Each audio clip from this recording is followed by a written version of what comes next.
ఓం శ్రీ పరమాత్మనే నమః. శ్రీమద్భగవద్గీత 9వ అధ్యాయం 16వ శ్లోకము. అహం అగ్నిర్హయజ్ఞస్ స్వదాహమహమౌషధం మంత్రోహమహమేవాజ్యం అహం అగ్నిర్హం హుతం. దీని యొక్క భావము, నేనే క్రతువును, నేనే యజ్ఞమును, స్వదహిను నేనే, ఔషధలు నేనే, నేనే మంత్రమును, నేనే ఘృతమును, నేనే అగ్నిని, హోమ రూప ప్రక్రియను నేనే. జై శ్రీకృష్ణ. ఒక చిన్న మెసేజ్. శ్రీకృష్ణుడు భగవంతుడు కావచ్చు, కానీ యుద్ధం చేసింది మాత్రం అర్జునుడే. మనం నేర్చుకోవాల్సింది ఏమిటంటే, భగవంతుడు దారి మాత్రమే చూపిస్తాడు, కానీ జీవితంలో పోరాడాల్సింది మాత్రం మనమే. భగవద్గీత. ఓం శ్రీ పరమాత్మనే నమః. శ్రీమద్భగవద్గీత 9వ అధ్యాయం 17వ శ్లోకము.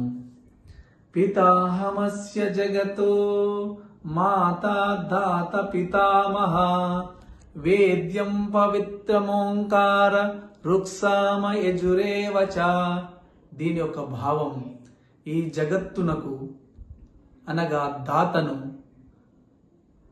అంటే ధరించువాడను, అట్లే కర్మఫలమును ఇచ్చువాడను నేనే. తల్లియును, తండ్రియును, తాతయ్యను నేనే. తెలుసుకోదగిన వాడను నేనే, పవిత్రుడను నేనే, ఓంకారము నేనే, రుక్సామ యజురు వేదములు నేనే. హరే రామ హరే కృష్ణ. ఒక చిన్న మెసేజ్.